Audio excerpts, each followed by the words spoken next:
Hey y'all, welcome back to the channel. Today we're going to be working on a personal item.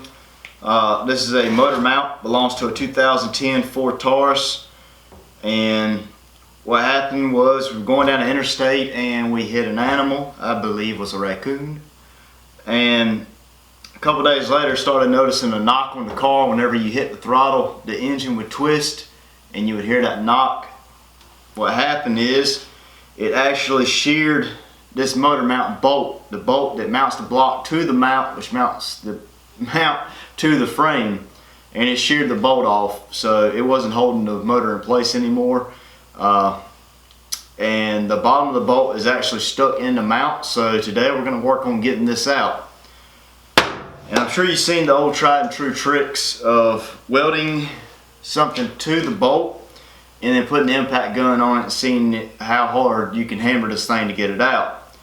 So there's many methods of doing this, and the best one that I've seen and have used is going to be a washer, placing a washer onto the bolt itself first.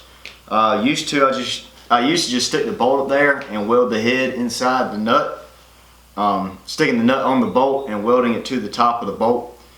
And what I found with that is you can't get a good enough weld just on the top of the bolt to the nut to hold it.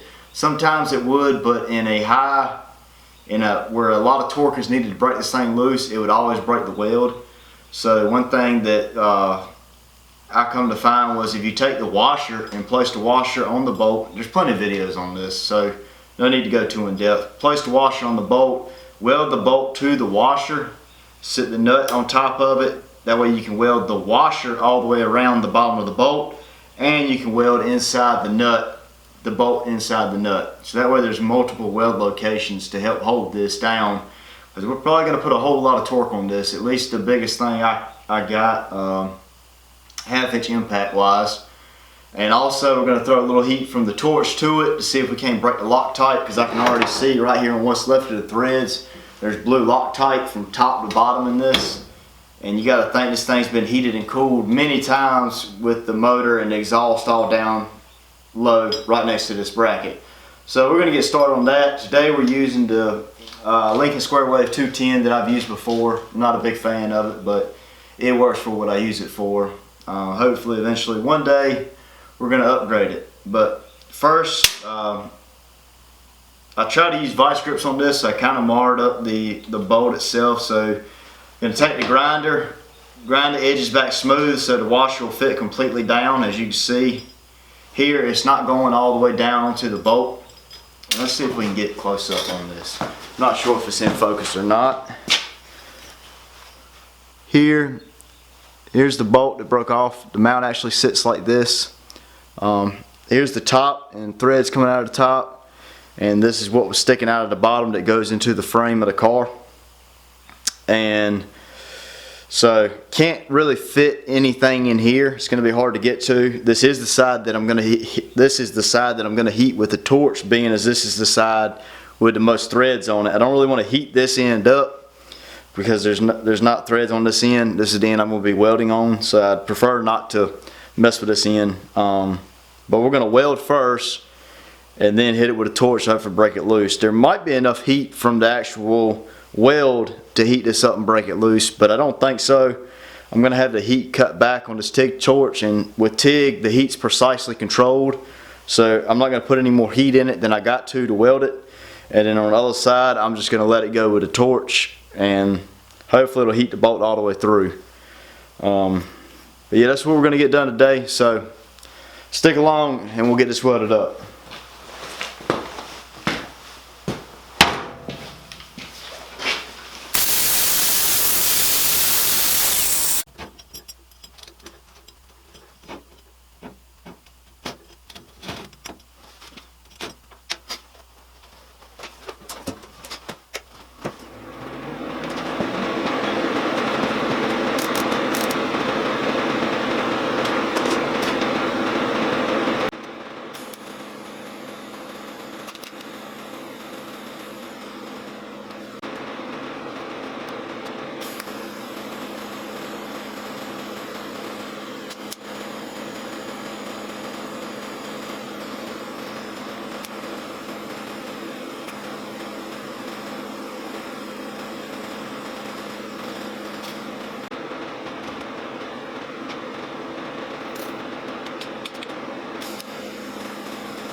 It's welded up and the bolt got red hot. I put a little more heat into it than what I wanted to, but I wanted to make sure the welds were as penetrating as deep into the bolt itself as possible. So I went ahead and laid some heat into it. I'm hoping it heated all the way through pretty good. I'm not gonna hook the torch up as of right now. First attempt, we're gonna leave it like it is, put it in the vise over there and hit this thing with the impact and see if we can't break it loose. If that doesn't come loose, then we'll hit it with a torch. All else fails, we'll drill this thing out. Not what I want to do. Hopefully it comes out nice and easy, but we'll drill it out. So let's get this thing in the vise and hit it with the impact and hammer down, baby. See what she's got. Alright, so I have two options here. First, I'm going to try breaker bar 15/16 socket on a medium sized breaker bar and just see if it'll come out the easy way. Preferably when you do this, again, I'm going to try the easy way first, but probably what's going to happen is we're going to end up switching to the impact. What happens is, and I'm not going to put a whole lot of torque on this, but if I put this up here and I go to wrenching down on it and I feel like it's gonna take a whole lot of torque, then if I push down super hard, it'll end up shearing that bolt off because I'm putting a massive, a constant and massive amount of torque on the bolt, and it'll end up twisting the bolt. With the impact, it's got a little hammer mechanism in there and it's constantly hitting. So you're getting high torque impact, but not constantly. So you get that hammering effect, and what that can actually do, instead of constantly putting torque on the bolt itself, is constantly hitting it, and it may end up jarring the bolt loose versus just twisting the bolt itself. So we're going to try this first, give it a good little push, see if it'll break away easily. If not, then we'll get to hitting with this 1/2 inch impact.